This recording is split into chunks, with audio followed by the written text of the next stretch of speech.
Welcome back to another edition of the Fourcast. It is the two-cast as of tonight. Doc is out, and Wilkes is out. So it'll be myself, the Ben and A-Trap show tonight. So thank you everybody for tuning in. And we got, a treat for you tonight as we review Sly Lives. Shout out to Questlove with another great documentary, aka The Burden of Black Genius, and he crossed out black, which I felt like was a really good touch to the graphic and everything. So again, man, shout out to Questlove.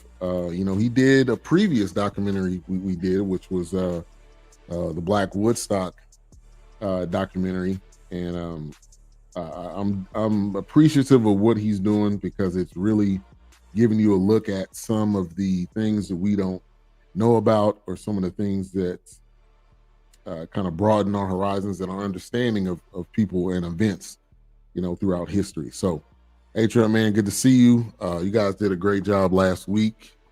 Yeah, I know.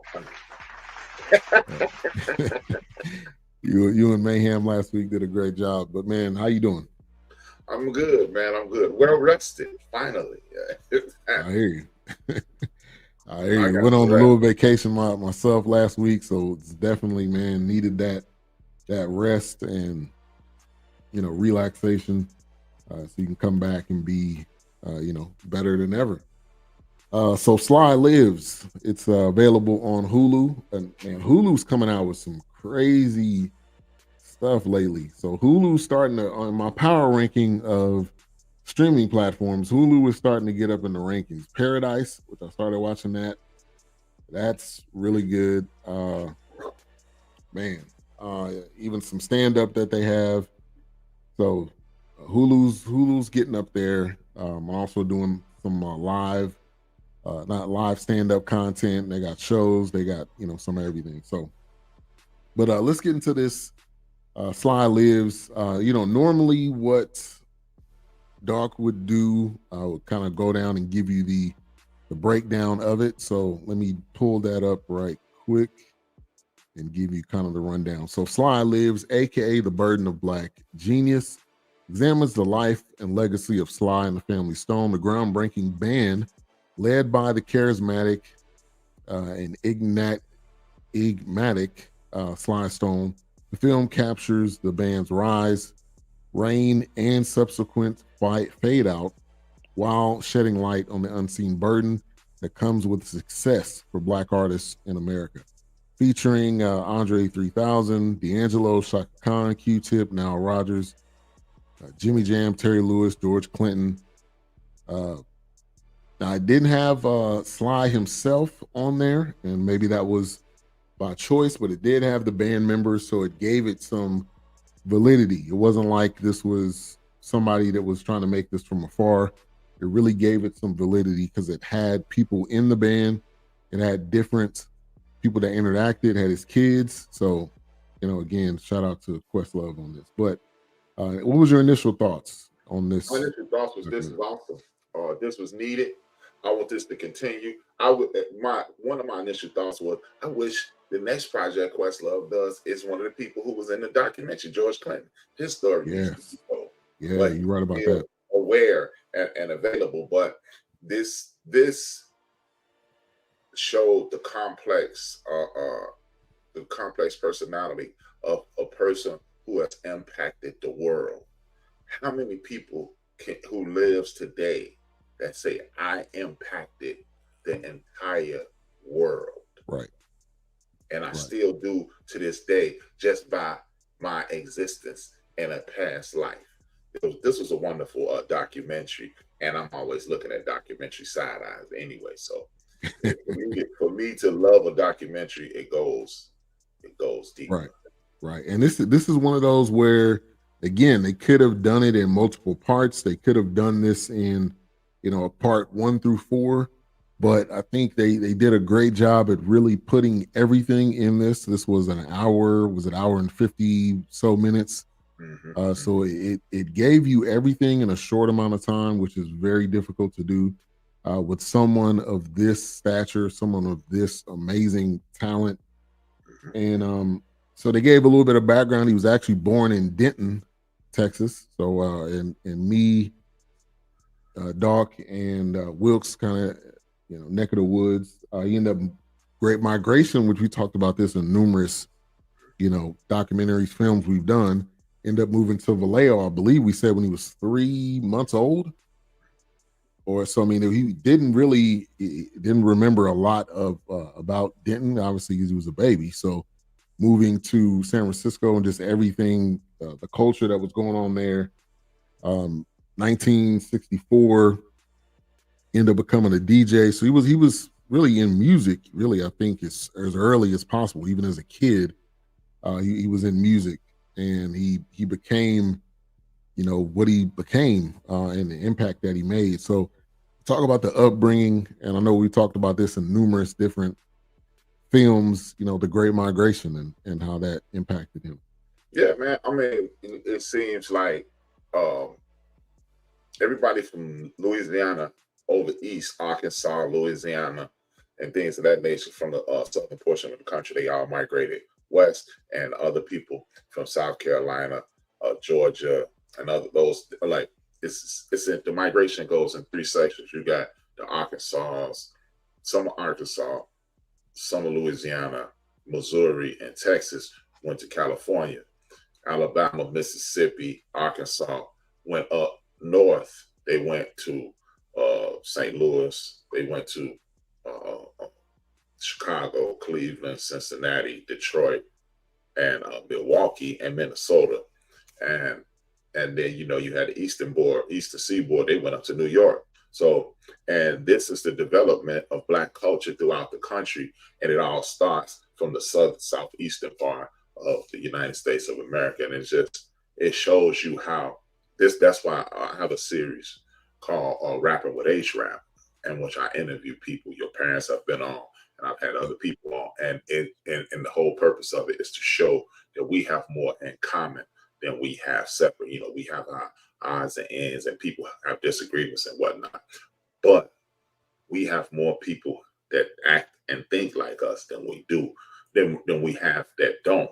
And I want us to start embracing that. And Sly Stone is the epitome of cultural embrace, and without the other odds and ends, and not all the politics and things of that nature. So yeah, I really enjoyed that portion of it as well.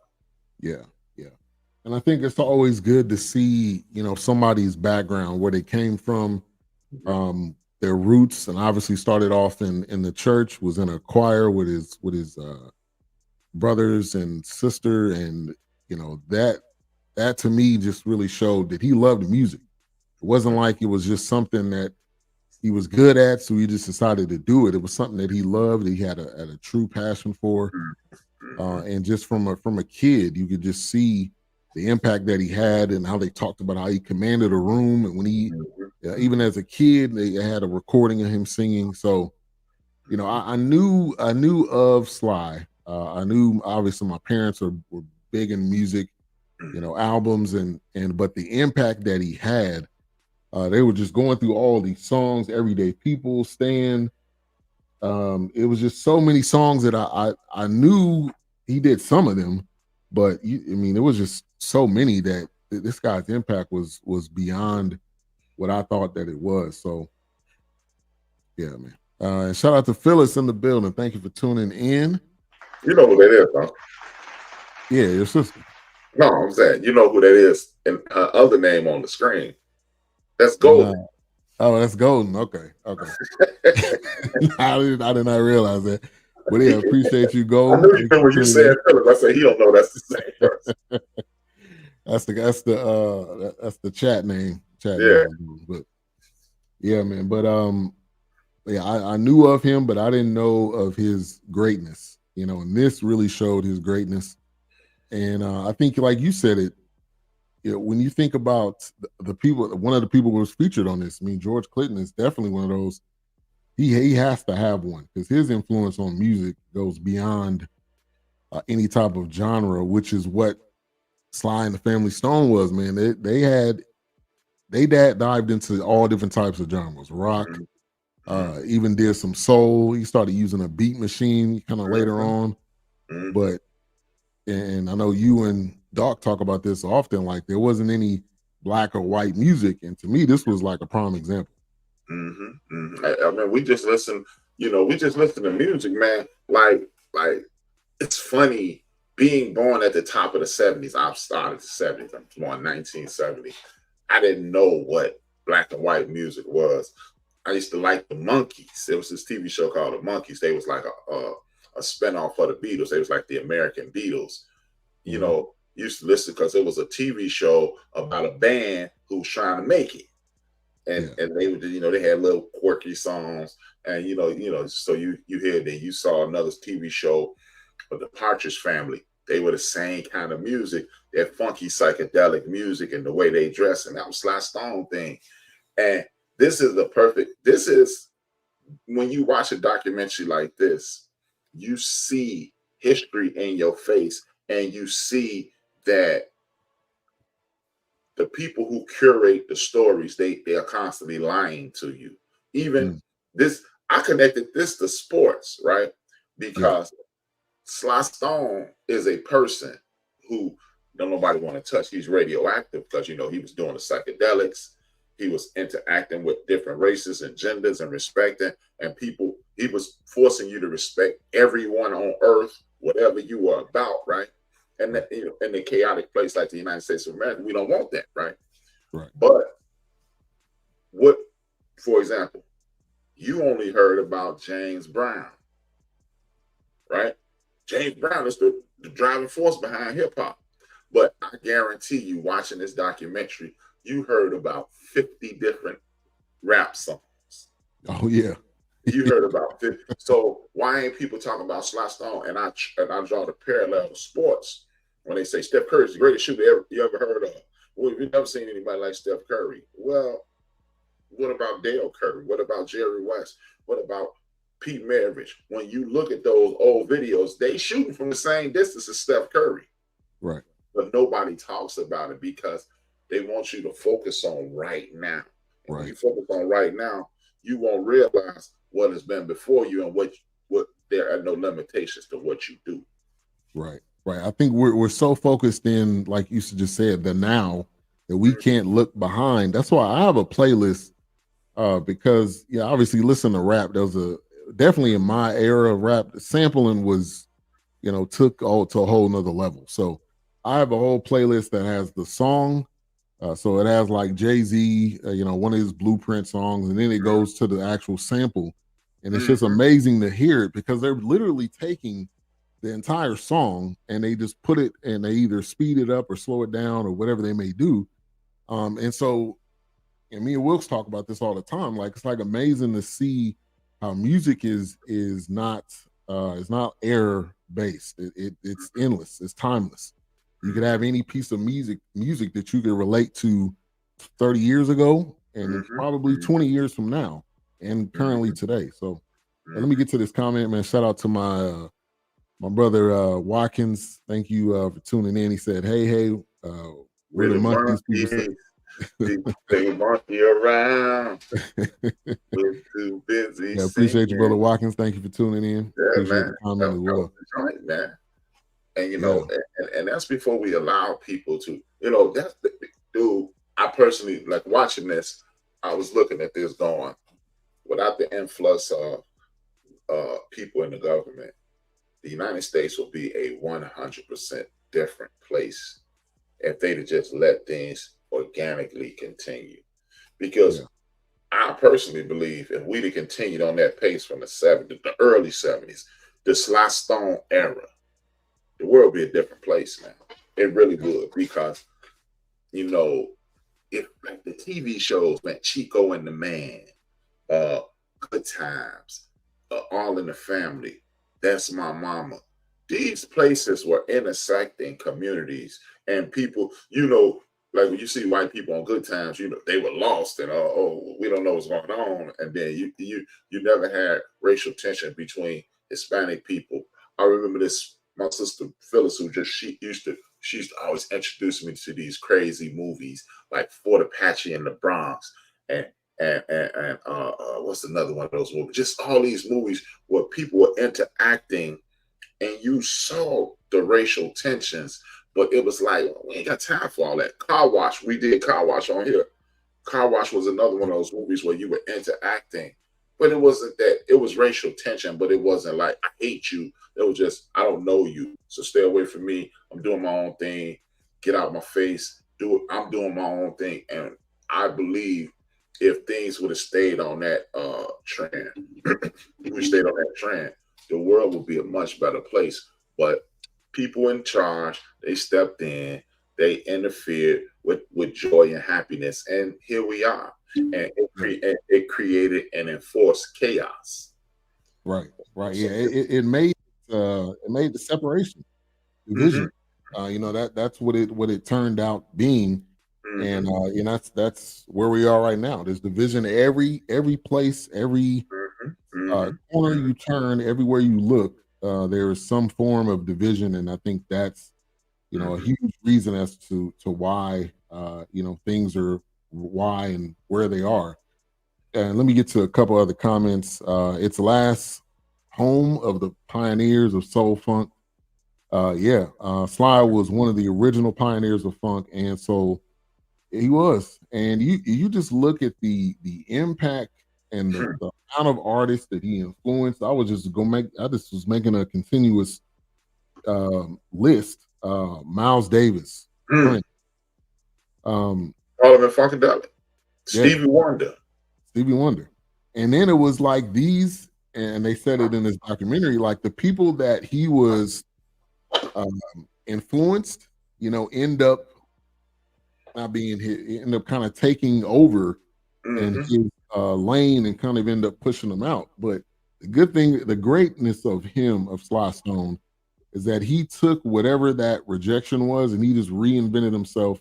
The band started to break up and he was like, all right, they don't want to play drums. I'll just get a beat machine. And the way he mixed it up, I mean, these are the musical geniuses that we have to have these type of documentaries about, because if not, people aren't going to know. And that kind of leads into a question: what is Black genius? That's a hell of a question, man. A genius had to think of it. No, but that's true. What is Black genius? What I came up with, my answer was, it was Black genius. I don't even think it's a Black genius, because like the other question that was on there, is it a genius or is it just you allowing to be yourself? Because genius is one thing. Genius is an extraordinary power that you have, whether it be musical, academically, creatively, or what have you, in any way you want to express it. Is it really genius, or is it just, this is the one time that we allow a human being to be that? We're not going to put you in this box. We're not going to box you in where you can't get out. So you have to, like he said earlier in the documentary, I ain't finna be playing, he was playing quote unquote white boy music. And then all of a sudden you find out the Doors' biggest hit is written by Sly Stone. Yeah. So am I the first person that was allowed to be himself? Because there was a Motown sound. There was Little Richard and Chubby Checker. They had a sound. There was a sound. And Sly said, I'm just gonna play. Right. And he said, forget all that. Forget all that. I'm gonna just make sound. And I'm gonna make all these sounds that separately would sound crazy. When you got horns and you got a bass and you got a drums, and even the bass guitarist was like, this may not even work, because the thump of the bass, and then you got somebody playing drums at the same time. Sometimes those were interchangeable. It wasn't like you had both. And so he just, again, these are the musical geniuses that we have to continue to tell the story. Like A-Trap says all the time, you got to tell the story. Let's get to some other comments, man. Appreciate the comments tonight. Cornbread Earl and me. That's one of those we need to do. That's one of those we need to do, man. He killed cornbread. He killed cornbread. Yeah, man. What's up, Wayne McDaniel, man? Thank you for tuning in. He said, let me give you a round of applause. Appreciate you guys. 70s is the greatest era for modern music, and Sly was a pure genius. My mother had a crush on Sly when he was a DJ for S or K Soul Radio. His music is as timeless as any group. P Funk, Stevie, listen to his classic Stand. It's eternal. Yeah. Anything black, they want to cover it up. And Golden, yes, but also and D'Angelo kind of said this. They love you. It's kind of a slope. They love you, and you're on the top. The minute you do something, they take you down a notch, and then they just continue to peg you down until you are, you don't even want to go outside. You don't even want to be involved in something that you were so great at. And I think we've seen this numerous times with different artists. But you're right. They want to cover it up or they want to duplicate it. And Little Richard started rock and roll. And even if you go before that, what was his name? Buddy, the one that where Elvis got it from. Yeah. Buddy Holly. No. Buddy Holly. Yeah. Yeah, man. It's just saying, they love our rhythm, but they hate our blues. Yeah. So if you start speaking about your blues, I want to thank you for allowing me to be myself. Okay, then his latest work was like, hey man, y'all tripping, and we don't bother with him. No. Yeah, we don't want that, man. Just make us happy. Give us music to make us dance. Shut up and dribble. It's the same thing. Amen. There it is. Saying it in a different way. And I think, I agree with you, but also I think Black Genius is just us being ourselves and our God-given talent and using it to the best of our ability. You can go in any genre, any area, any avenue. If you look at Jordan used his ability that God gave him, and he was a genius at that, and it was poetry in motion. If you even want to go to, sports or whatever avenue you want to go with. And I think that's my definition. Totally being able to express yourself the way you feel from your culture and eyes and from our point of view, because our point of view is not like everybody else's point of view.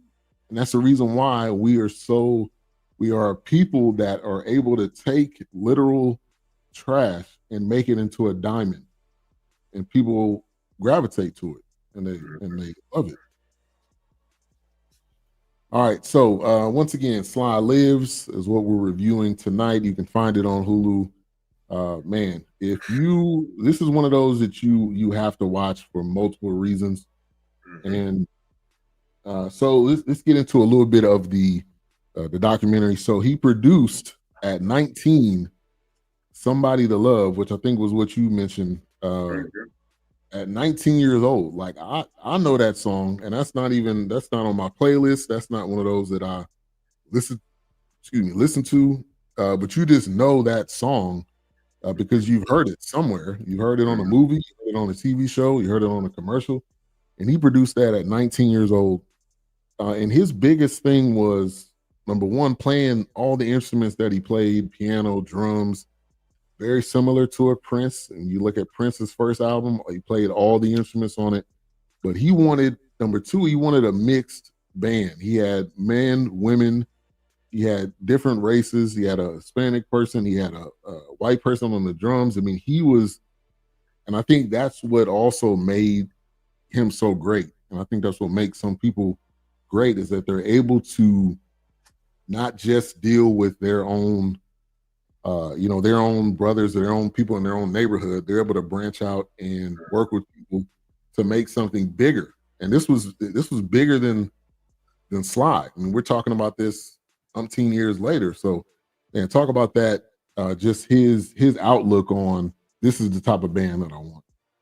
Hey man, I really appreciate it, because again, man, this thing we call music, this sound that touches your spirit. This is why I kind of, my initial boycott of R&B music was because I was a hip hopper, and I was like, the R&B guys were like, they were shunning it. It's a fad. It's nothing. And then anytime somebody attack your thing, you kind of like you want to fight because this is my thing, kind of like what Sly was doing.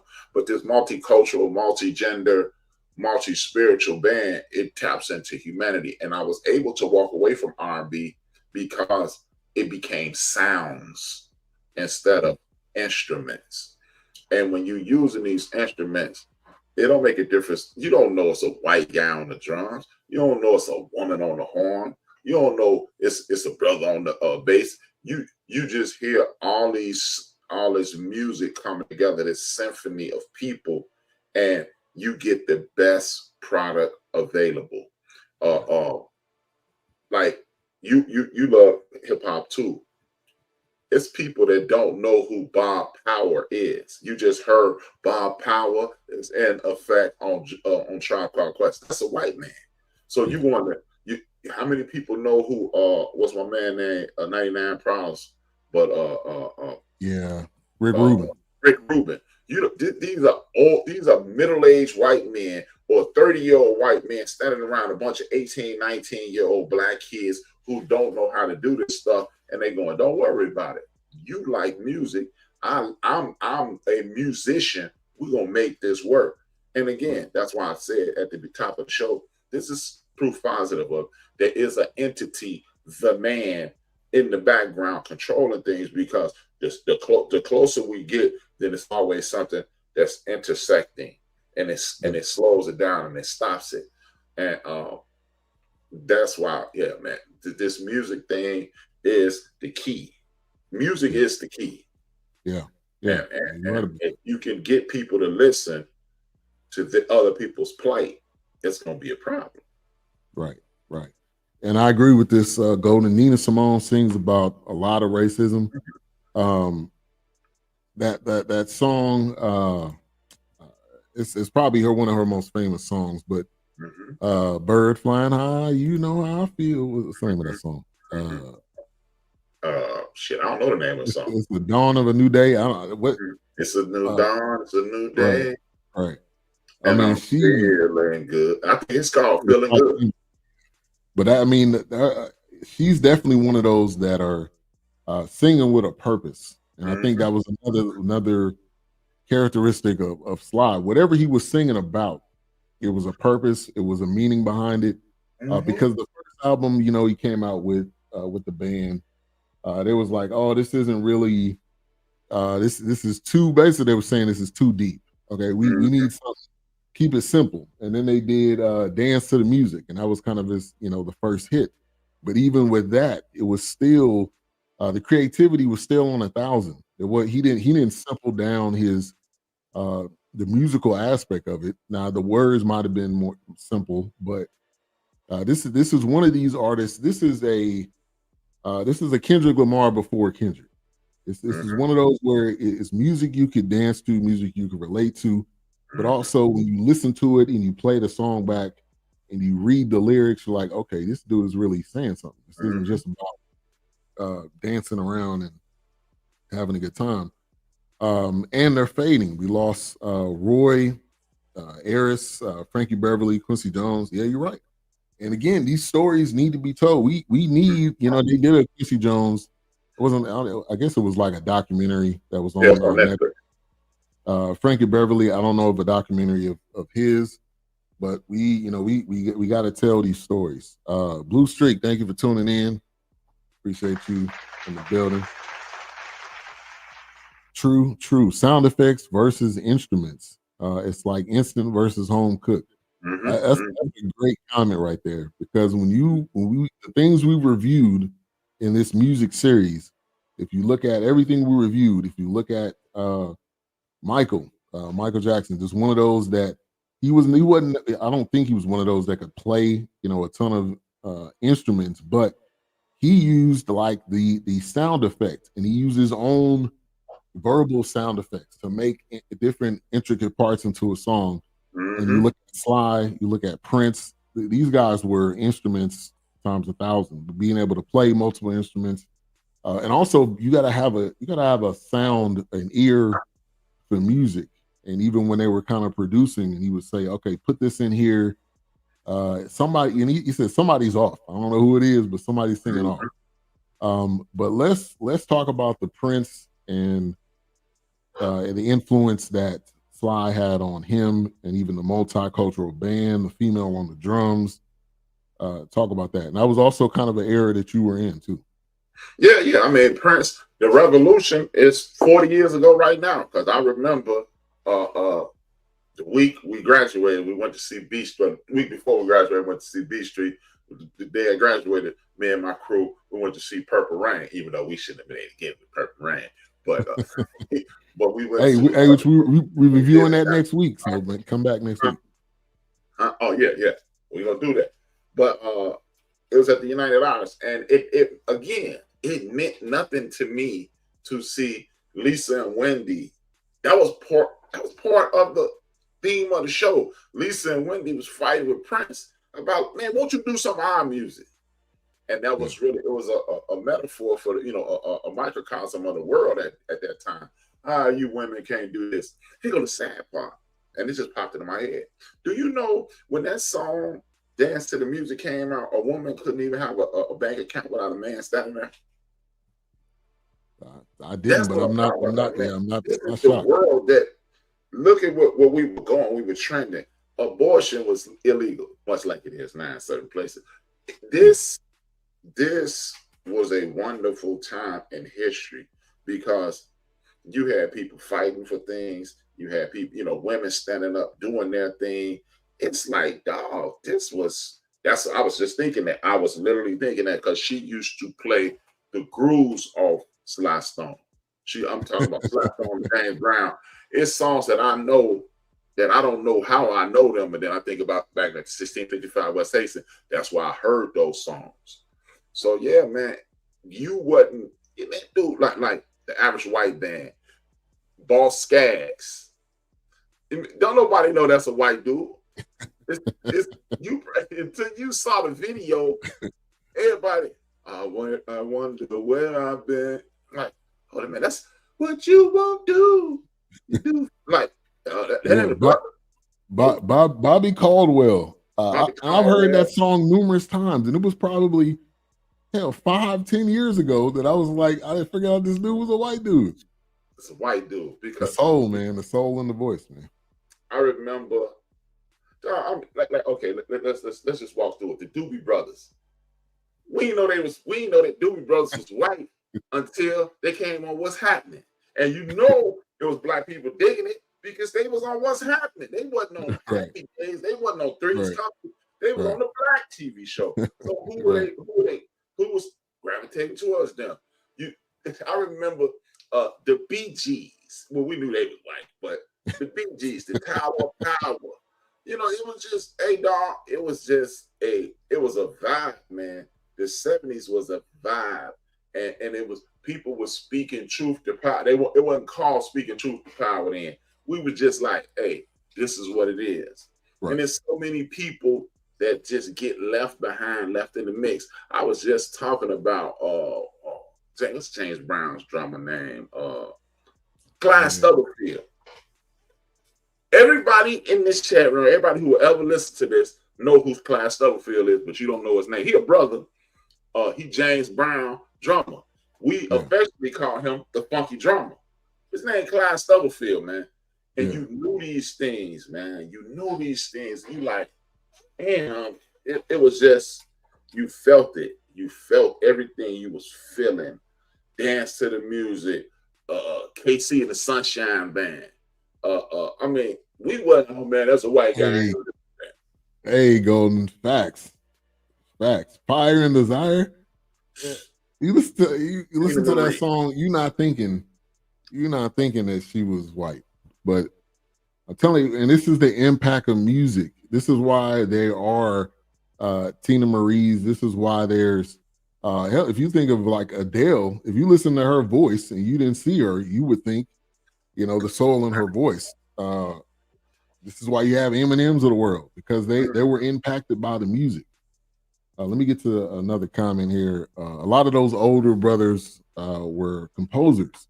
They know how to play instruments. They had a lot of passion behind their work. They really had something to say. Yeah, because, and you could probably speak to this during that era.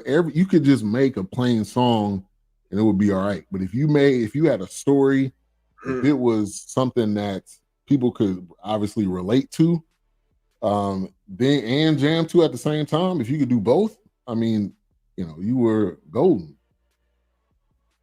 Bill Withers is the perfect example of that. Yeah. Man just passed me by. When he looked at you, you looked at the ground. I was like, oh man. I don't know who he is, but I think that you do. Who is he and what is he to you? Like you said, it's that funky guitar or that funky bass, and you got him telling this story about his woman cheating on him right in his face, and he see it. And then the next song he made was "Use Me Up." Yeah, man, okay, use me up then. Right, and you can relate. And we all have been there, and right. This is the beauty of people like Sly Stone, and the whole time I'm watching this, I'm going, this is truly the birth of hip hop. This is hip hop music right here. Oh yeah. I ain't gonna be no singer. I ain't no singer. Keep your day job. Hey, both of us need to keep our day jobs for real. Yeah. Hey, boy, if you're gonna need me to carry the phone, you better put it in the backpack. He said, "Yes, sir. Cut the cake, AWB." Cut the cake, anime. Oh. man, and man, watch Thriller 40, Brother Watkins, if you haven't already. Thriller 40 breaks down Thriller from track to track, but yeah, the sounds in between, and it's just the music. Really, to hear music, these guys hear music without having to hear music. It's just in their heads. And like Jimmy Jam and Terry Lewis was on this. Rhythm Nation. I didn't know that. I didn't know that. But Rhythm Nation was a sample of Thank You. And they took a portion of it and basically he looped it, and that's what became Rhythm Nation. So and again, he was at lunch or at dinner somewhere, and he ended up hearing the song, and he said, "That's it. That's Rhythm Nation." So music is just it transcends culture, it transcends time, and it can be used in any form or fashion. You had Q-Tip on here, you had Shaka Khan on here, you had Andre 3000 on here. They were all influenced by Sly, and that's 3 different genres right there. So. There you go. It was just a wonderful time in music, man. I mean, it was unreal. Yeah. Like I said, my Aunt Rita used to play the grooves off them Sly Stone records, man. She had to buy another copy? Man, I'm telling you, dog. I remember we had this stereo set. It was a little brown stereo set that the TV set on top of. You would pull the stereo out, and you could stack like 5 albums on top of each other, right? Yeah. And when it played the whole first side, record would drop, record out, and then you just picked it up, flipped it, and then you played all the other albums. So it was like it was like one of those CD players you used to put like 5 or 5 multi-player. Played 5, and you just pick them up, flip, and the music was constantly playing. And my grandma Watkins said I was in love with Tina Marie, and I knew she was a white girl. Grandma's Hands. Yeah, Grandma's Hands. Yeah, man. Was that Bill Withers? Bill Withers, man. Bill Withers, man. And it was just, and people were speaking about what was going on. And I believe that's what was creating the peace, because it's easy for Dr. King, Malcolm X, the Black Panther Party of Self-Defense, get up here, y'all mistreating us. And then it's like, I ain't mistreat you. But when you hear Sly Stone sing about it, when you hear Bill Withers sing about it, when you hear when you hear these people say it with this music behind it, it's like Parliament Funkadelic. People don't realize all people love Parliament Funkadelic, right? You can't find nobody who love music who love that. They were talking about taking over the government. they were revolutionaries. But hey, I look crazy. I got these costumes on. Y'all paying attention to the costumes. Y'all singing the words and going. Right. And then if you ever stopped and listened to it, One Nation Under a Groove, getting down just for the funk of it. One Nation and we on the move. Nothing can stop us now. That ain't hug me. That's black folks. Hey man, we under the groove of the government. We get down for the funk of it. Like, hey man, we ain't playing no more. We're on the move. Nothing can stop us now because we came out them 60s where y'all was kicking us in the head. We ain't for them head kicks. Yeah, we ain't doing that no more. But don't nobody play. Hey man, come on, man. Chocolate City. I mean, even in the 90s, paint the White House black. Yeah. Come on, man. Yeah. These are not warm and fuzzy tunes. This is right. This is revolutionary music. But they made it fun. It was high. It was high a lot. Oh yeah. Boy. All right, now let's get to one of the guys and appreciate the questions that you sent over, but one of the guys that's been in almost every music documentary film we've done, Clive Davis. And you've been vocal just about him, and it's the truth. But knowing he's one of the biggest devils in the music industry, was he necessary? And I think the answer to that question is yes. Even though he was the top person that he was, I mean, owning people's masters, not giving it back, being a Sly, and that's right, exactly. He was needed. And then I want to hear what you got to say. I say no. The story could have been told. I mean, I appreciate his point of view because he was on top of things. But this is the problem I have with our community.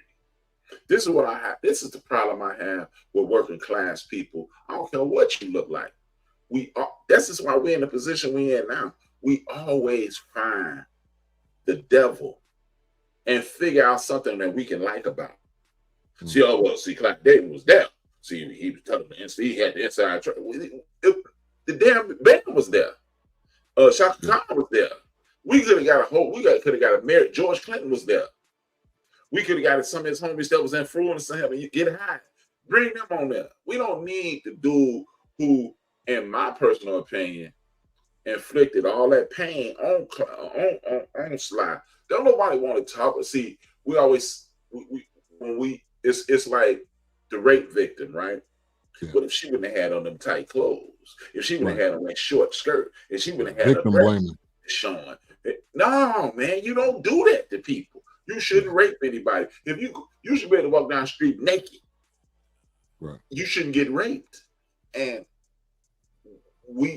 because Clive got all this money, he got all this influence, and he can put so many people on. But how many people he can beat? You know, it's amazing how Sean Combs is the scum of the earth for beating brothers and sisters out their money. Clive Davis, man, he really helped people. They love him.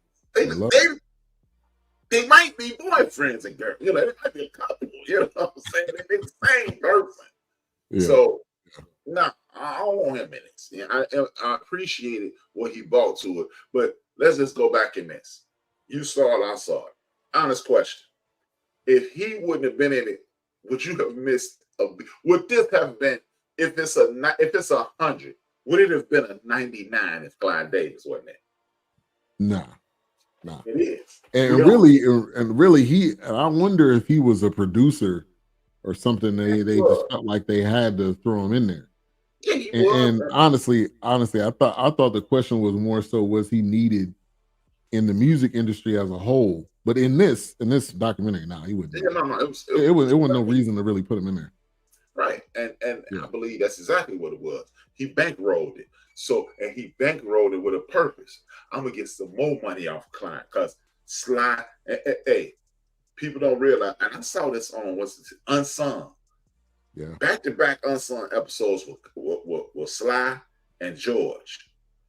And he screwed them both. If you don't know this, think about this, up until about 5, maybe 6 years, George got his rights back from Clyde from the 70s, and I saw the contract on Unsung, and it was literally like, and rewrote over it.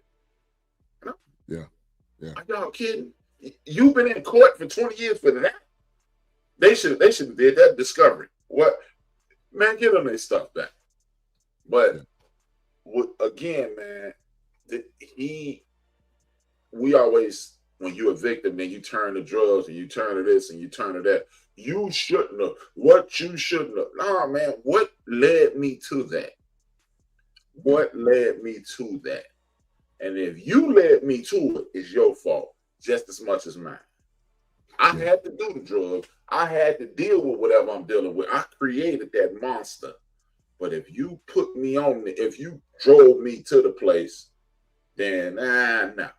Yeah. You just and even with Whitney Houston, there was in that film, or it was a film or a documentary where it talked about how the record company, which was Clive, would give her the drugs to help her cope or whatever excuse you want to give, or help her make the music that she was making. And so you're just enabling the person. You're not trying to help you. Enslaving the person. How about that? Yeah. Because, okay, listen to, I wasn't even thinking that far into the future. Listen to what you just said. We did the Whitney Houston movie. The record label gave her the drugs to cope. The person at the top of the record label is Clive Davis.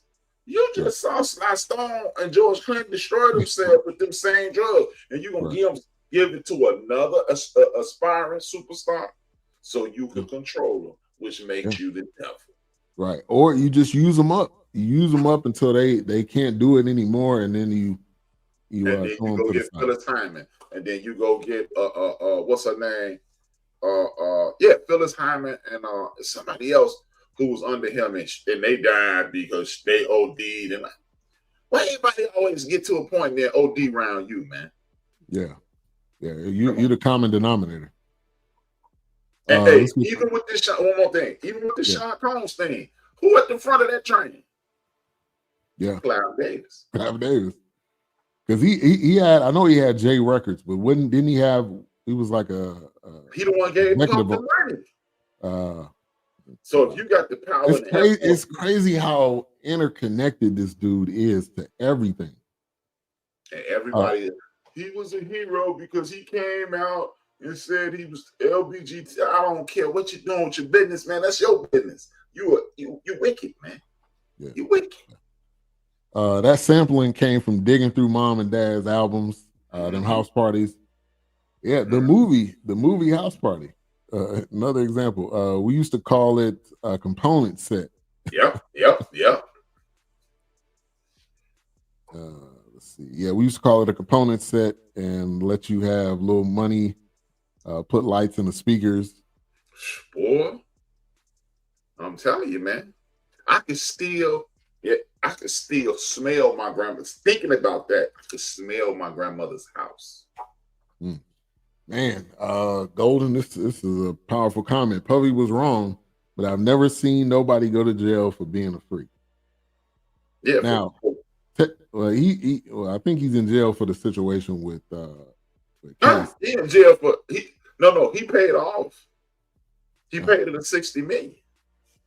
So he just in jail for he in a holding period. I've ever seen him and R. Kelly, the only two cats I've ever seen. They go to jail on the RICO charges, and RICO is racketeering and organized crime, which is normally for multiple people. Right? That's how you get multiple people organizing by yourself.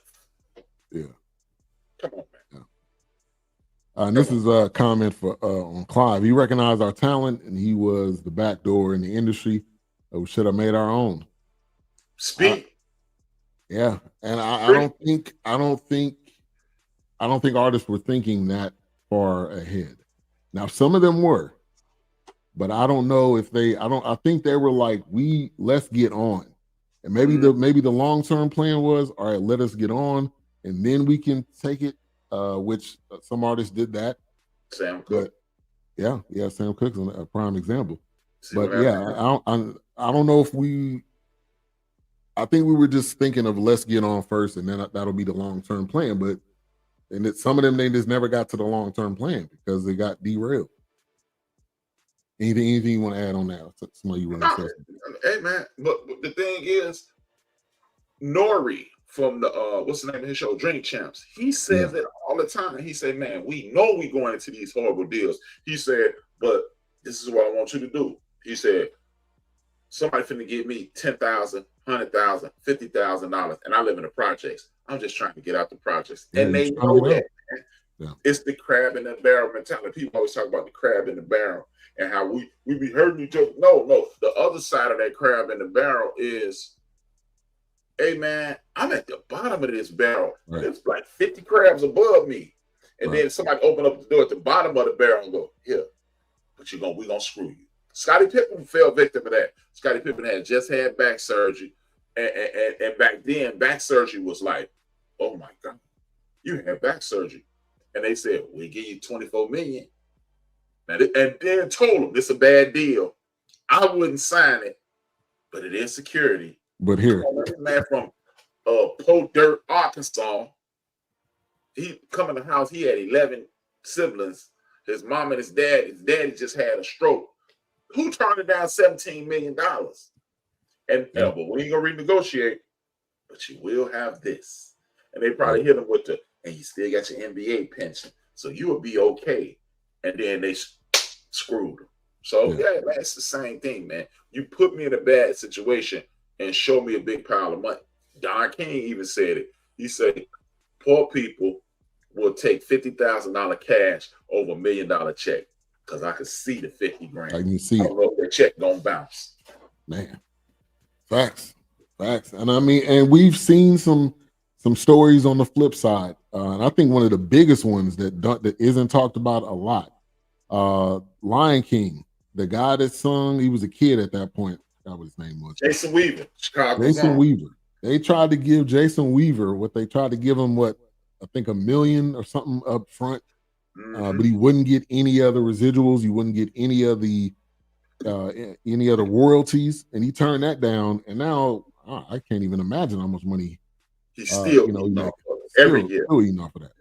So, there's stories on both sides, but I think there's so many because, like you just said, we're at the bottom, and somebody's giving us something to get ahead, to get up, and our situations aren't always the greatest. And this is another great point. Don't forget they have big insurance money. These artists, and we've had so many that have passed. The record label, yes, they have a life insurance policy on it. But when they pass away, and you're more valuable. I don't know who said this, but you're more valuable as an artist when you're dead. Because then they got drop all that music you had that you didn't drop, that you had in a vault. And Prince's family, shout out to Prince's family, which will probably never release that music, which it should be that way because that's what it should be. But you look at these young artists, the minute they die, they are already producing that next album of his 40 songs. They're gonna make a double CD, or they may release it in 10 tracks at a time. But it's an evil industry, and it's an opportunity that we see to get out of a worser situation. Sean Combs is the clone of Clive Davis. Clive Davis is just the mob, like Whitney. Yep, we did mention that. I think a lot of those guys didn't know drugs until they met their producers and handlers. Yep, good point. Because man, oh, go ahead. Back then, cocaine was the white man's drug. Yeah. And I think one of the saddest stories is DeBarge. Oh gosh, man, that unsung, that one I'll probably never forget that one. And there's a documentary of two of the brothers. I don't know where it is or if it's out yet, but they're like living in a trailer, and they go to work somewhere, They still, jamming on their music, playing guitar, but that is not where you would think anybody from DeBarge would be. But that one messed me up. And it was really, L was doing a lot of the music. He was staying up late. He was tired. And somebody was like, hey, this is normally how it goes. Anybody that's seen unsung, this is how the situation goes. Mhm. Hey, let me give you this. It'll help you, make it through it. It'll help you, give you that energy that you need. And so sometimes we're naive and we think, oh, if I just do it one time, it'll be all right. And that one time ends up being a lifelong, battle. Some have overcame it, but it's one of the saddest stories. What's up, Raider Kev in the building? Thank you for tuning in. They strung them out just like a streetwalker on the street, man. Facts. Just heard The Lion King was a story about real people. The characters just was changed to lions. The story of an African kingdom. It ain't shocking.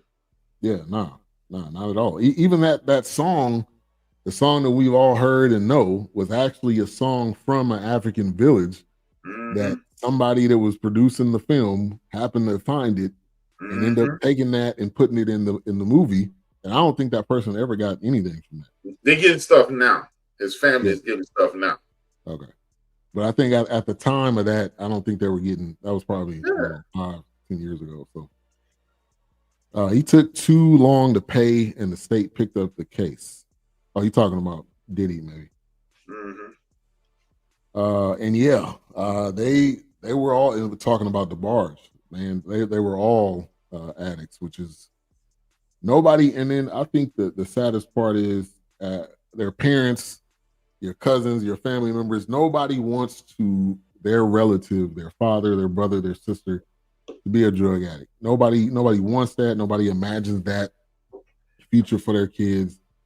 But again, and it comes down to like what people are around you, which we got into part of the Sly documentary.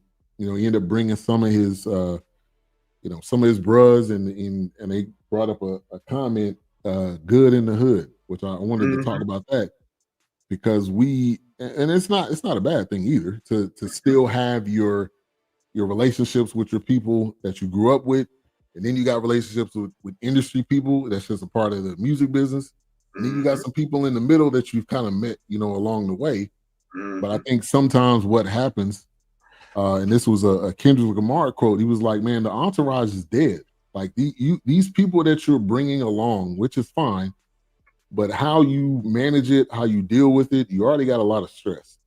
And then you have the band members, which was in the Family Stone, and then you had some of his bros that he grew up with, had some tension. The band ends up going one way, going another way, and I think it was so much pressure on Sly, who obviously was the creator. He was the producer. He was the writer, and that's just a lot of pressure that's on one person.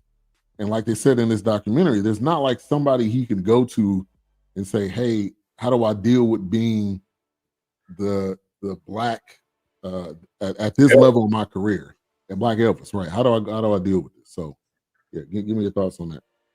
Yeah, I mean, that's one of the questions. Like, is it an industry thing or is it a personal thing? And I think it's more industry than personal, simply because look how much music Prince created. Yeah. From what we understand, he got 65, 70,000 songs that we've never heard. 65 or 70,000 songs. Yeah. So if you allow a creative to create, there's an unlimited amount of stuff in there or in here. But when you telling me making a hit, now you pressuring yourself. It's pressure. Again, I'm not putting addiction on anybody but the person. But like you say, hey man, I don't know who to call. I don't know I can call James Brown. Maybe I don't even know how to get. See, I can get hell. I reached out on Twitter and got Odin Polynice and Xavier McDaniel phone number. They've been on my program. It was as simple as inbox. Yeah, here go my phone number. Call me. NBA players, Kenny Anderson, Rod Strickland did the same thing. They came on. But one of no inboxes in 1968. Yeah, nah. There were no text messages. One of no text messages, ain't no internet. So I don't know. Or you think, do I really believe, am I to believe that Clive Davis would allow me to talk to James Brown? James Brown, who's wildly independent, who run around Georgia buying radio station, who doing everything on his own. Clive Davis and those dudes, they are doing everything they can to keep me the hell away from him. We don't need you talking to James Brown because he already out here talking about I'm black and I'm proud. You out here talking about stand up for the people. We gonna keep y'all apart. Yeah. And then that's the problem. And then another thing, do you really want to buck the system?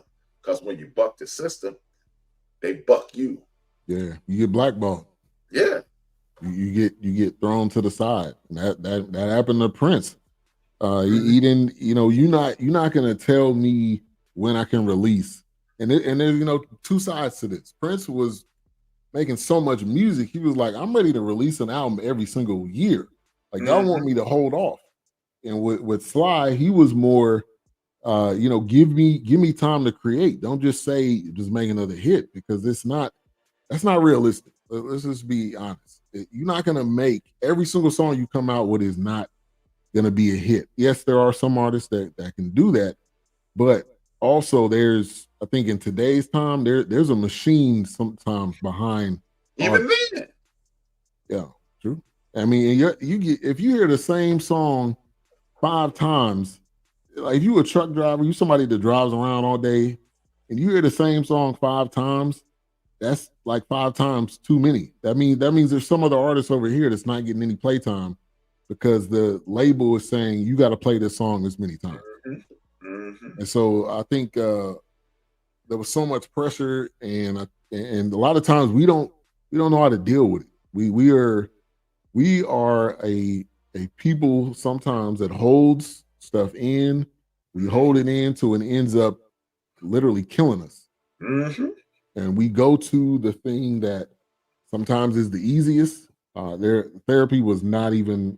I can only imagine. Wasn't even an option. Back then. Right, wasn't even an option. So you go to what's comfortable. You go to that crutch, and then that crutch becomes not enough. You start to dabble into more different things that then ends up taking you down a spiral. Yeah, that crutch becomes a rope, and it chokes you out. Yeah. And I think one of the probably the saddest part of this was the list. I mean, they had a full Excel spreadsheet of all his arrests. I think it was in the 80s and 90s.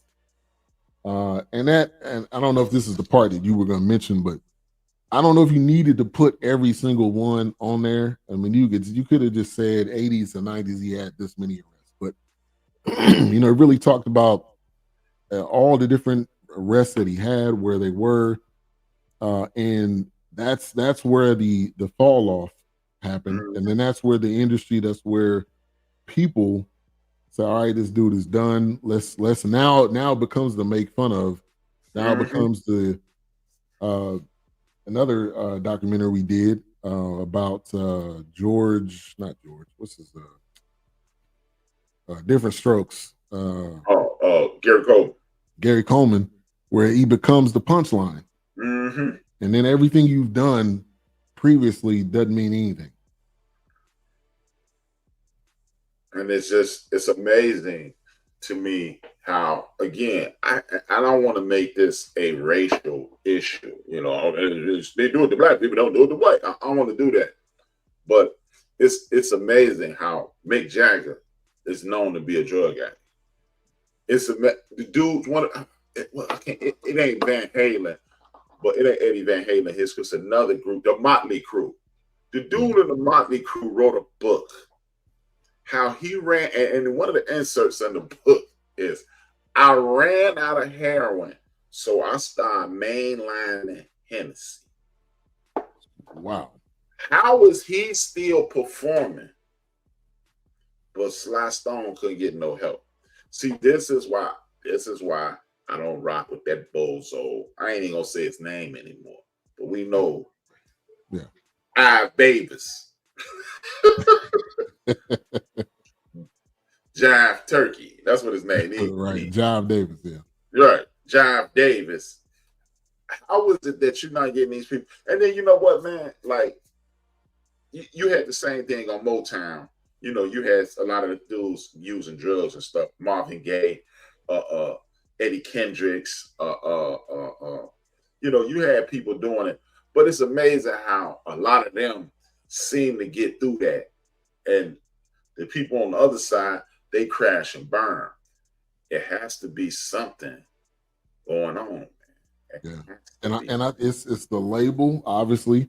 It's the people that run the label. Because if you look at Berry Gordy, you look at Berry Gordy versus Jive Davis. You know, maybe Berry Gordy, today's time you don't see him as much, but his stamp on music was major. And they call it obviously the Motown sound and the amount of artists that he's influenced and all of that.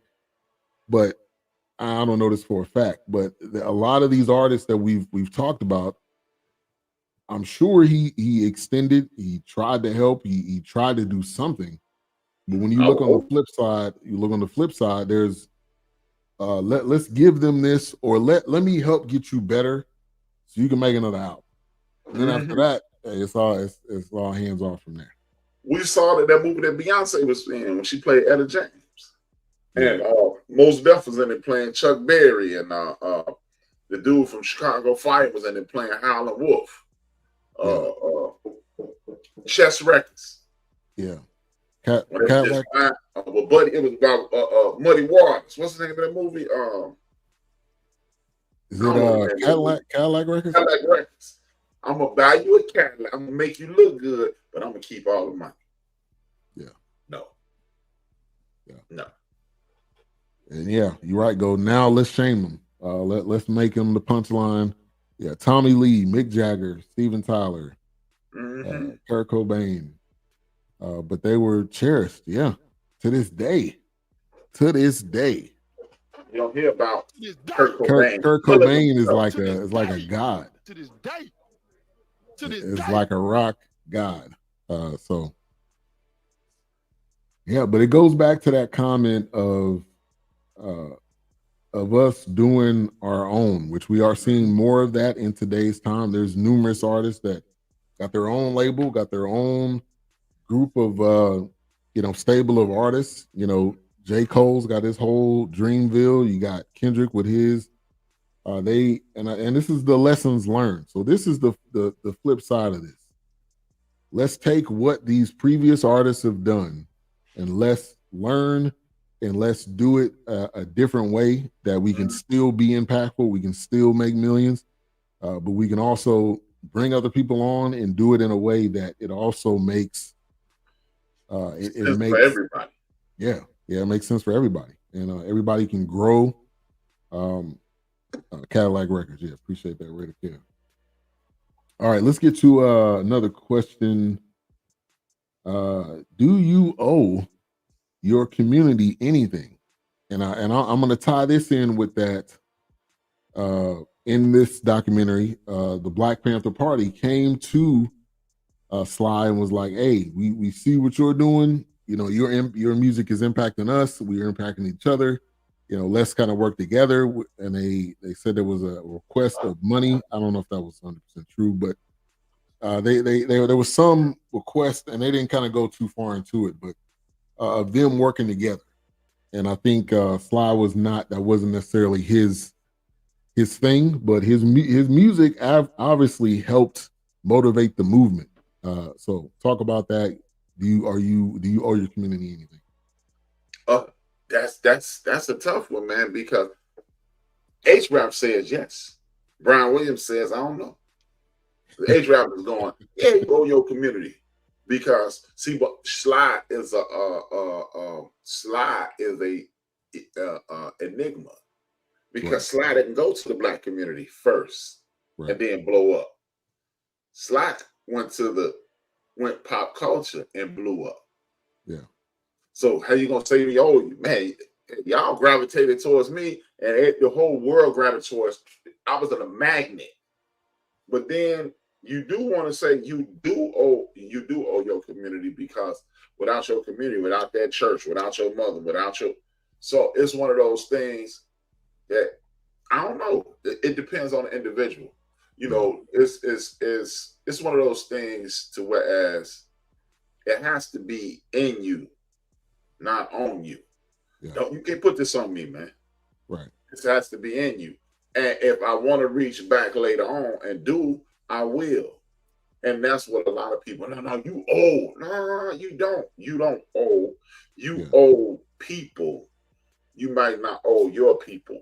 But what I believe we should do, instead of teaching our young people to fall in love with money, we need to, that's why I ask young people. I'll never ask young people anymore, what are you gonna be when you grow up? I ask them, what you gonna do to make the Black community better when you grow up? See, because when you throw that in there, it's a responsibility. Right. This is what I want you to be. This is how you're gonna improve things. It does two things. It makes you think, how can I improve things? And it gives you responsibility. Right. Right. And it gives you a sense of what can I do for the community? What talents do I have? What gifts do I have that can help the next person? That can help the next kid coming along. Like there's this one thing called passing the torch, right? Yeah. Ain't no passing of the torch. I'm gonna light your torch, because if I pass you the torch, where I am is dark now. Right. So I'm gonna light your torch, keep mine lit, and then you go light another torch. That's what we have to start thinking about. No more passing of the torch.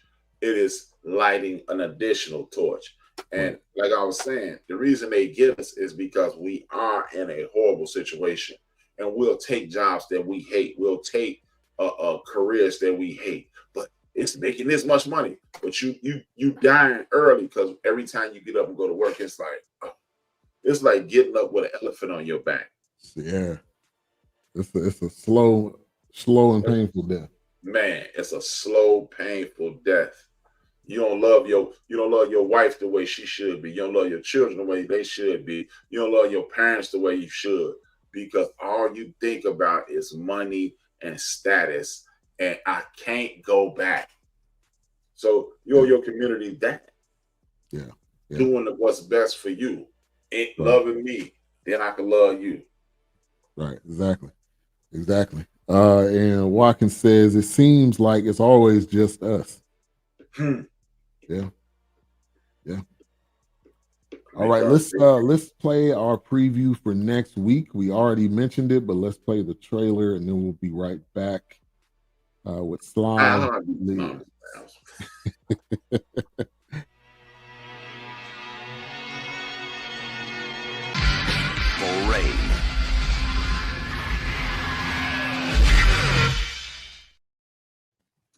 All right, and this will be my first time ever watching Purple Rain. Now, maybe I've seen some clips.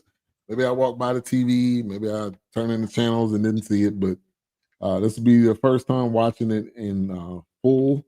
So I'm looking forward to this. We tried to do a Prince documentary. It didn't work out at all, because there's not a good one. So we definitely wanted to circle back around and do that. So next week, Purple Rain. Let's get to a comment. One thing I do admire about 50 Cent, he has legal representation. The man has learned the art of the deal. And he is a success story, like on so many levels. There needs to be a documentary on him. Maybe get it done, man. Yeah. But I mean, the just from where he started to the getting shot 9 times, to then Dr. Dre, to then movies and film. I'm not laughing at him getting shot 9 times. I'll tell you when I'm laughing. She said you're gonna love it. Talking about Purple Rain. All right, I'm looking forward to it. We should have the crew back together also next week. So one other question I wanted to get to, and I think this is why this documentary I think was so great, is because it talked about the pressures of going on tour and creating, and is that the industry or self-inflicted? What they talked about that was and this is a question: was Sly trying to self-inflict pain on himself? And I think the answer was no. As far as him, I think some artists, yes, because it's so big that we are afraid sometimes of the success than we are, of the failure. But I think with Sly, I just think he was addicted. I think because he was still doing music, he was still being creative, still using all of that, all of his gifts. But so yeah, I wanted to talk about that, kind of the pressures of touring, which doesn't get talked about a lot. We just say, oh, this person's here this night, here 2 nights from now. That's not a regular form of work. You're not doing a 2-hour concert 2 nights, 3 nights, and then during this time, hell, they were doing it like 4 or 5 nights a week. That's not that's like playing an NFL game or playing an NBA game every single night a week where you playing the entire game. Like that's not realistic. Yeah, man. This is the problem I have with today's society. We're so enamored with money. Yeah. But you got money. Look, man, to quote the great philosopher OC, y'all from Bronx, New York, MC, Super MC. But he said we got to get paid so money connects, but I'd rather be broke and have a whole lot of respect. That respect he's speaking of is self-respect. He's been on my program. It's self-respect. Am I willing to go like I was having a conversation recently, and it was like, but the money. I was like, I'm not doing that for the money. I said, why would I be away from my children so I could have this money? And my kids grow up jacked up. Yeah, they don't have any sense of self. But like, but you don't worry about it. But you get paid, yeah, okay. And then your kids grow up messed up, and then right. what? Without a father, Without a father. without a Think about parent. it, man. Like when we look at the young brother LeBron James, man, we literally watched that dude grow up. We watched him grow up. And the one thing people always say, he capping. He had his son game capping. No, that's called parenting. Yeah. Why would you get your son in the league? Because I spent the last 18 years of his life on the road most of the time. I was away. LeBron James is away from his family at a minimum 8 months a year because he's going to China. He's going to other places. He's going to the Olympics. He's on the road playing in the playoffs. He's away from his family 8 months a year. And we mad that if Ari said, I want to be a podcaster, we'll see on BS3, we'll see an Ari podcast tomorrow night. Right. I remember you and her did used to do a show. Yeah. Because she said, I want to do this. Every parent worth his salt is going to do what he needs to do. But a lot of us get so caught up in the money, we don't realize that your parents didn't work 2 jobs because they wanted money. They worked 2 jobs because they had to. If your mother or father could have worked 4 hours a day, they would have, and they'd have came to pick you up from school every day, and they'd have hung out with you, and they'd have taken care of you. Yeah. And we don't we get so caught up in this thing and these things. I want to fly here and I want to dress like this. When at the end of the day, your kids just really want to hang out with you. Right. They just want you. They want you to be present, and you could just be on the floor drawing. You could be watching TV. You could be taking them to get some ice cream, cooking dinner at home together. That's really all they want. And I think, with Sly, it looks like he had, I think, three kids. They were all interviewed in this. And they all kind of gave a similar story. Like, we knew our dad, we knew of him, but he was gone. He was gone the majority of the time. And even, man, I mean, I'm shocked. She was laughing about it, but one of her, one of his daughters was like, "Yeah, we seen so much cocaine around the house and all that. We were making lines with chalk and sniffing it, and I mean, she laughed about it, which I mean, laughing through your pain, and obviously she's made up with her father and that kind of stuff. But like that's not a story you want your kids to tell about their growing up. Now, I think the great part is he did rekindle that relationship with his kids. He's spending more time with them. He's clean and everything like that now. But like touring that much, and this is in the 70s, 80s, where there wasn't avenues for you to take a break, and there wasn't technology. There wasn't a lot that was during that time. So you going from one place to the other place. The buses probably weren't as great. You probably weren't sleeping great. I mean, so yeah, he was probably delusional sometimes because you sleep deprived and you're doing drugs, and people are expecting you every single night, because the person in New York is not going to know what the show is going to be in Philly. And I have no idea, because there wasn't anything that you could see. So you had to bring it every single night. And that was and they even said, that was where it really started to deteriorate with him, and even his nervousness, and which you think of Sly, you think of Prince, you don't think of them being nervous, you don't think of them being having those type of right. You don't think of them having anxiety, but these are still human beings that still have day-to-day issues and things that we deal with. And when you mention that, it makes me think about how insensitive his bandmates were. Yeah. I don't like anybody in his band after watching this, especially at their Hall of Fame speech. And when that lady stood her butt up there and said, "Well, we all here besides one person, and y'all know who that is." Yeah. And then if you watch the end of it, if you get a chance, go back to that segment. He shook everybody on that stage hand, but the Family Stone. He didn't touch one of them. Yeah. And I'm like, y'all being real insensitive, because y'all can't say, well, it's 1992. 1992, people knew we were in the midst of a drug epidemic. And we knew this was a inflicted pain. So you can't say, hey, man, and like the drummer, and man, I had to leave. And one thing I really didn't like that he did, he said, yeah, I didn't do nothing for a whole year. You know why you ain't do nothing for a year? I bet because your ass is in rehab. Because your ass was in rehab. Because you ain't going to tell me, like me, I ain't never been high in my life. And a lot of my homies smoke weed, like 85% of my homies smoke weed. So I ain't never been high in my life. But you ain't, because I've seen a guy jump in front of a bus, he's so high. I seen a dude jump off a building, he was so high.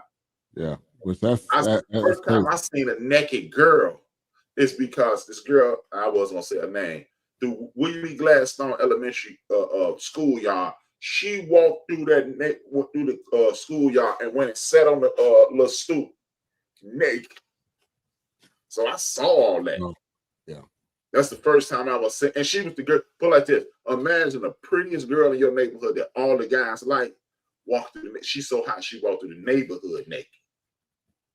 And how old was she? I'm wondering. 18, 19.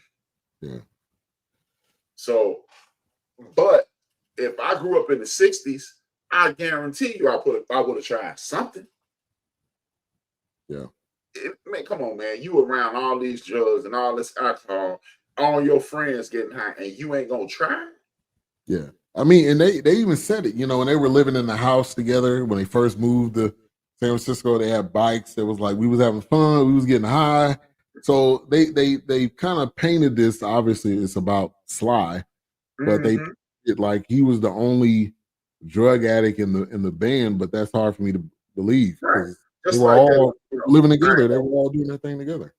I ain't gonna besmirch her name, God rest her soul. But that's why when I watch What's Love Got to Do with It, I kind of squint when I watch that. You ain't never get high.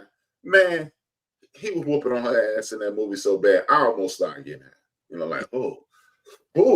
Hey, and that movie is not meant to be funny, but Lawrence Fishburne made that movie a comedy. Yeah. But man, this man whooping on you and raping on you, I would have got high. So I just find it difficult to believe that y'all around all these people getting high. It's the 60s and the 70s when it was cool. Why no say no to drugs?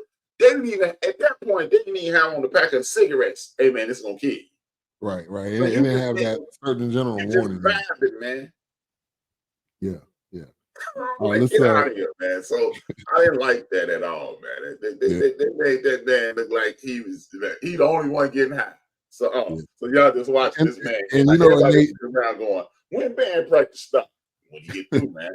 Knock it off, man. And they even said it like he wasn't a tyrant. He wasn't one of those that would be like, nah, we about to stay here all night. But he was a perfectionist, which most artists of this magnitude are.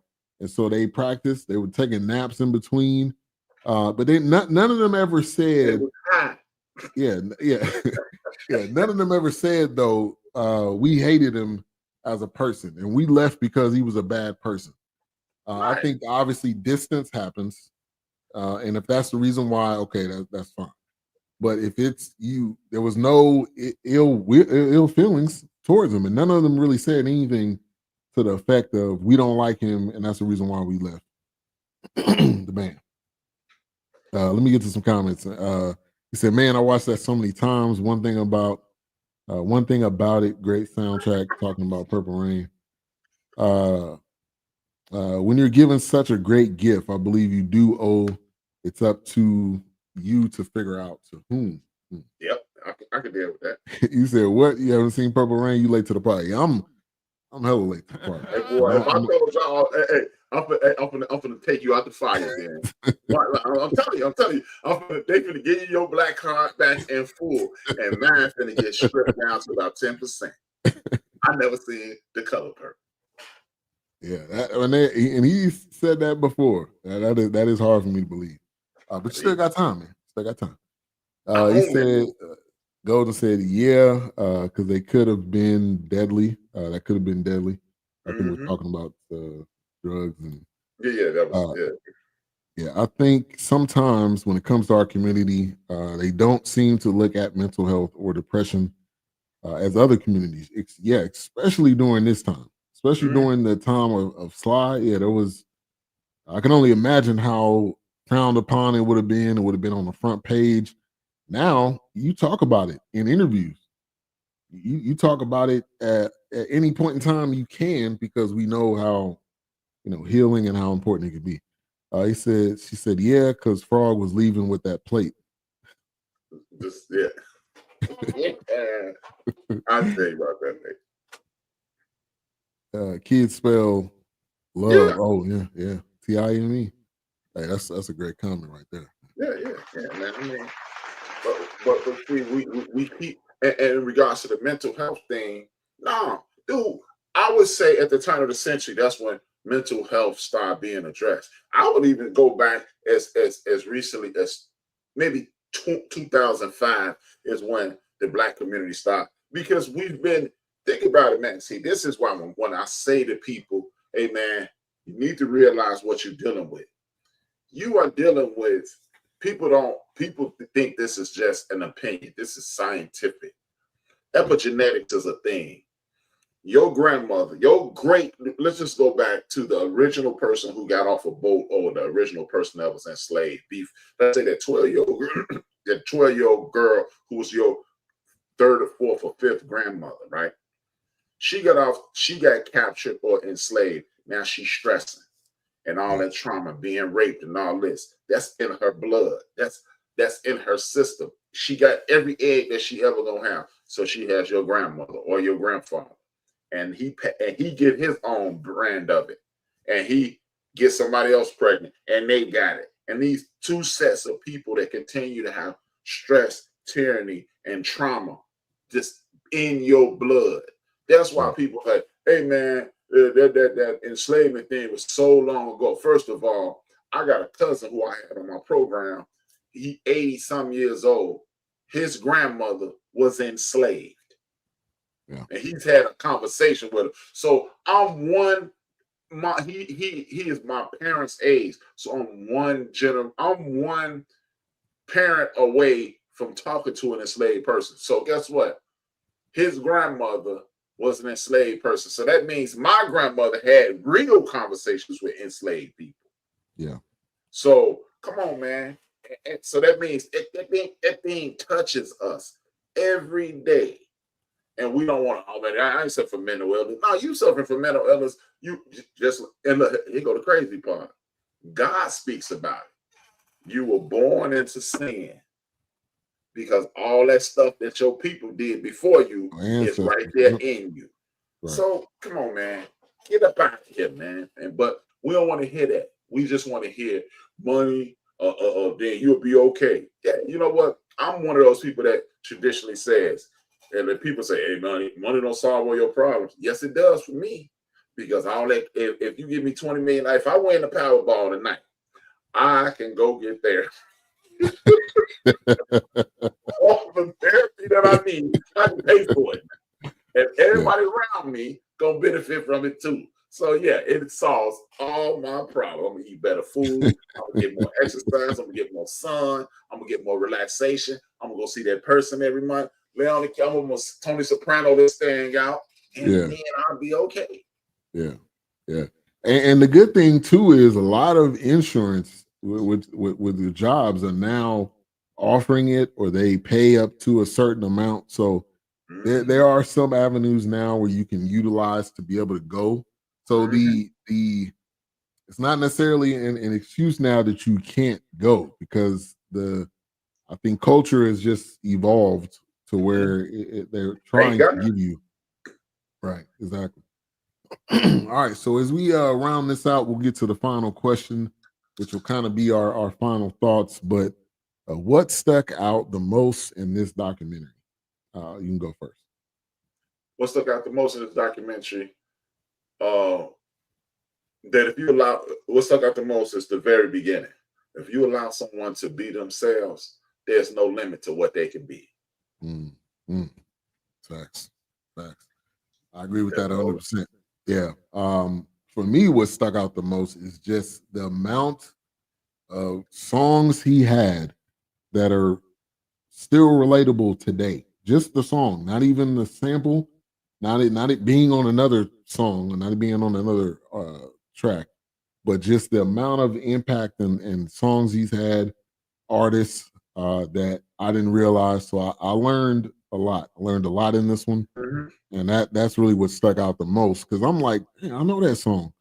And then he plays another one. I'm like, I know that song. And then it plays another one. Every single song they played that was his hits, or some that even weren't necessarily hits, I knew the song because I've heard it at some point in time. So, again, and I think this, when you watch, I was watching this documentary with my wife and my daughter, and my wife's like, man, is he still alive? And I'm like, yeah, this dude's still alive. He 82 years old. Because when you watch documentaries like this, and the person's not actually in it, or sitting down and being interviewed, you think, okay, this person's already passed away. But like we continue to talk about, these type of documentaries need to be made while that person is still alive. This is we talk about giving people their flowers. This is another form of giving somebody their flowers, because they're seeing they're seeing everything they've done before their very eyes, the good, the bad, the ugly, but they're getting praise for it. And again, shout out to Questlove for even taking this on and thinking like, okay, this is somebody that needs to be praised, recognized. And him being from, in the roots, I'm sure, I don't know if they've sampled anything, but that's another thing. Hey, great point. He said she said what I like was no profanity. Yeah, this wasn't this was very well done, tasteful. And it showed. A lot of times we talk about how some films and documentaries do not put us in a good light. This really put Sly in a good light, especially at the end where they talked about, showing pictures with him and his family, showing how they're making up, and then just showing all the impact that he's made. I was very impressed with this one. I was definitely looking forward to it. Didn't know 100% what to expect, but knowing that Questlove was involved in it, I knew it was going to be stand up. So And you know what else? Big ups to his children, man, because Yeah. like you said, his daughter was laughing at that traumatic moment, and most people wouldn't have told that story. Oh no, And she was not at like, all. man, it was crazy. And I appreciate a lot of, you cringe, but I was like, you know what? Sometimes we gotta let people know. And then he touched me. You know what I mean? Or Yeah. I don't mean he for those who didn't see it, there's no molestation. But I'm just saying when it's a molestation situation, was a drug situation, sometimes we have to say it Yeah. because it could be somebody who was watching that documentary and heard her say, there was so much drugs around my house that I cut up my chalk Oh, yeah. and started sniffing it. So you need to hear that. So to remind you, everything you do, what, yeah. Yeah. What you do in front of your children, what you say in front of your children, is they are little sponges. Like Bill Burr, there was a joke. If you watch the Bill Burr Drop Dead Age, the last joke he told was the same kind. It wasn't as severe as the Sly Stone thing, but he said he don't touch. Like he was giving his son a bath, but he don't touch his privates. He said, "Cause I was molested." He's like, and that's why I'm a comedian. I don't want my kid to grow up to be a comedian. But he was like, he said, he said, he wash him up, and then he said, "Okay, wash off your pee pee." And he was like, "Yeah, yeah." And he said, his son said, "And my balls." He said, "Oh, don't say that around your mother." And so he tried to figure out where he get it from. So he always told his son, "Oh no, wash your balls, wash your balls." And he didn't even realize that he told her. He said his son banked it for 3 years. Yeah. And then when he was 4, he said, "And my ball." And he said, "I've never been more proud of my son in my life." But he said, "Yeah." So that lets you know, no matter what you're doing. Yeah. They remember. Yeah, they remember, and that's even trauma. Depending on what it is, that could either be a traumatic experience they remember, or a joyful experience, or a joke, or something that was fun. Yeah. And Bill Burr, man, is hilarious. He's got I think he's got a new special on Hulu. Yeah. I was getting ready to watch. That's it. Oh, okay. I'm gonna have to watch that. Yeah, all right, man. but final thoughts. Yeah, final thoughts, Mike. Rating. Sly Lives. Excellent. Yeah. That's my final thought. Excellent work. Thank you, Questlove. Ahmir Questlove Johnson, I think that's his name. Yeah. Thank you for this. I'm gonna go in your inbox tomorrow and tell you need to catch up with Stevie Wonder. You need to catch up with George Clinton. Yeah. Because I want to get Stevie Wonder and that George Clinton one, man. Man, that's gonna have to be probably close to 2 hours. Man, I think George Clinton's gonna have to be a couple episodes because that Unsung, when it went all the way back to him singing like doo-wop on the corner, and I seen him, I was like, wow. Like we all got a beginning, but he was a doo-wop singer on the corner. We had a whole group and the slick back hairstyle. Right.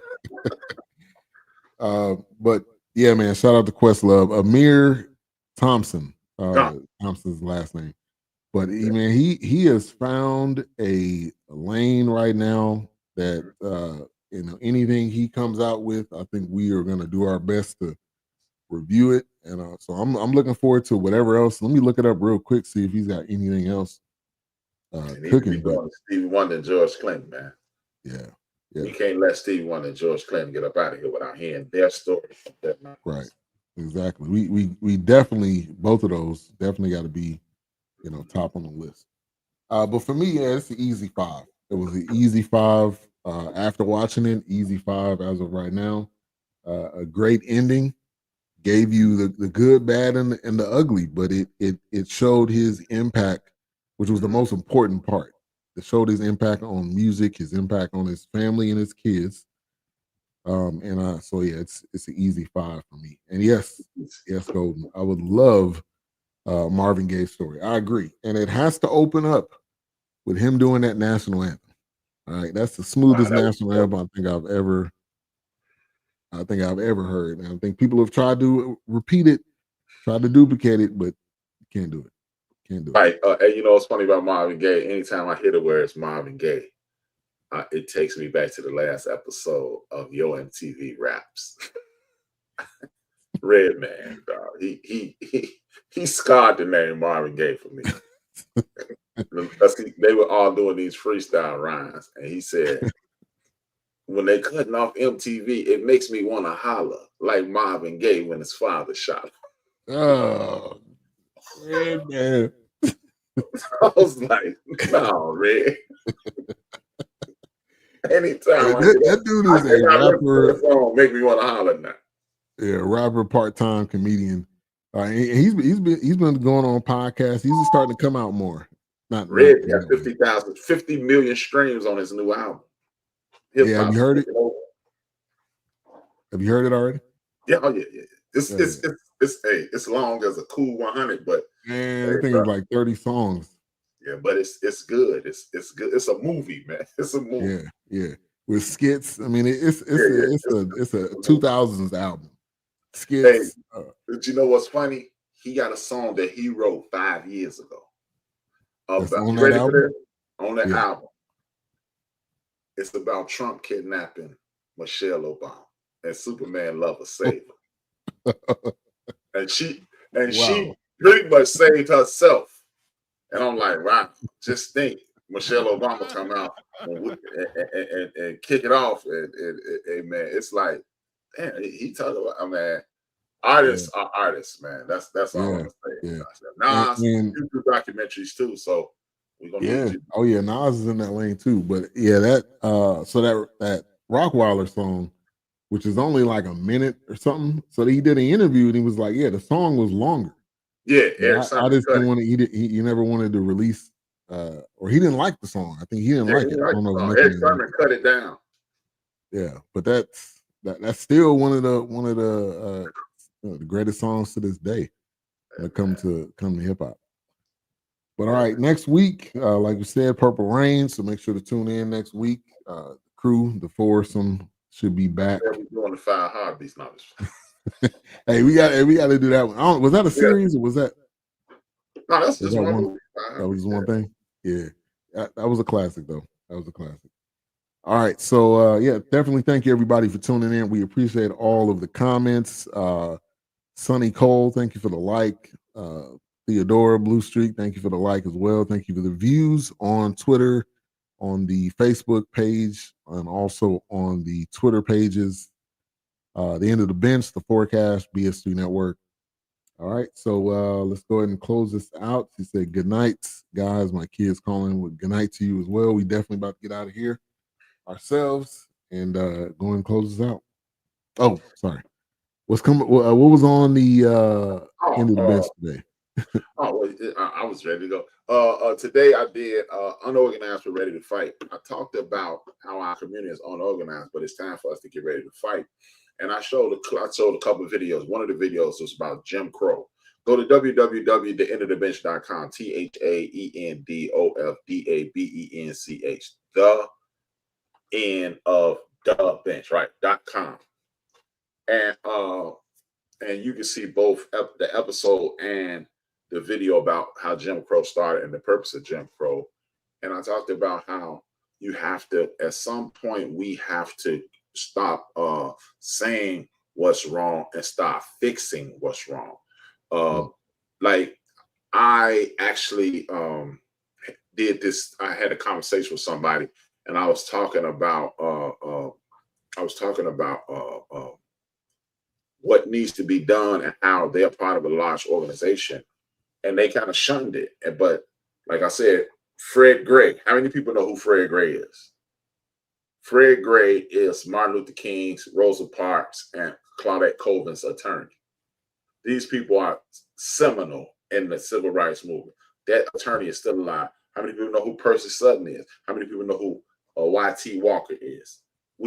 If they if we allow them to do away with the Department of Education, there will be no Percy Sutton, there will be no Y.T. Walker, there will be no Fred Gray, there will be no Martin King, and at that point we're screwed, because you need academics, you need firemen, you need bus drivers, you need everybody to make this thing better. And if you don't start having conversations with, let's just use your family, you and Erica, and then you teach Ari, and then you start talking to your parents and then your brothers and sisters, and then y'all talking to y'all cousins, then you talking to me, Doc and Wilkes, and then we're talking to our family, and then we're talking to a community at large, and then we talk to the city, and then we talk to the county, then we talk to the state, and then we can go to the federal government. That's how these movements start. And if we're not educated in regards to what's going on, the laws, or how to fix things, not like, for example, one of the biggest things that people overlook in this time, 200,000 signatures on a petition forces the House of Representatives to address that. That's not a lot of people. We live in a country with over 300 million, and 200,000 people signed a petition. They forced to address it. It's 50 million Black people in America. We can't get 200,000 people to say, "Oh, enough of this." Right. And that's one of those things, like you shared. Like I think you shared it with the group. Was one of those petitions. I mean, like we have the power and the ability to do it. And these people in South Carolina almost beat up a U.S. person from the U.S. House of Representatives. He was shook. I sent you the clip. My man was shook. Yeah. And they put the fear of God in that clown. And we're not, I'm not saying let's get violent. We don't have to. What I'm saying is stand up for your rights. Get up, stand up for your rights. Yeah. Get up for the fight. That we have to do that, but we have to do those things. If the people from King and Garvey's generation, Garvey and then the King generation, can do what they did, we have way more freedoms than they had. So how is it that we're in the worst shape? We're in worse shape. Right. Got to do something. Right. With that being said, I don't know what I'm talking about tomorrow, because I was asleep most of the day for the first day. I got a transfer, and today is the first day I ain't got to get up and go nowhere. So I'm gonna smoke some. That rest, man, is a beautiful thing. We underestimate sleep and rest. It is that's how your body heals. That's how it recuperates. So this is how much rest I've been getting lately. I've been dreaming a lot lately. Yeah. That's definitely what that means. Yep. Yeah. Good rest. Yeah. But man, thanks. Always good, man, to rap with you. The guys will be back next week. It's going to be a great situation next week. If you want, we'll talk on this. All right. Well, thank you everybody for tuning in. We'll see you next week. Peace.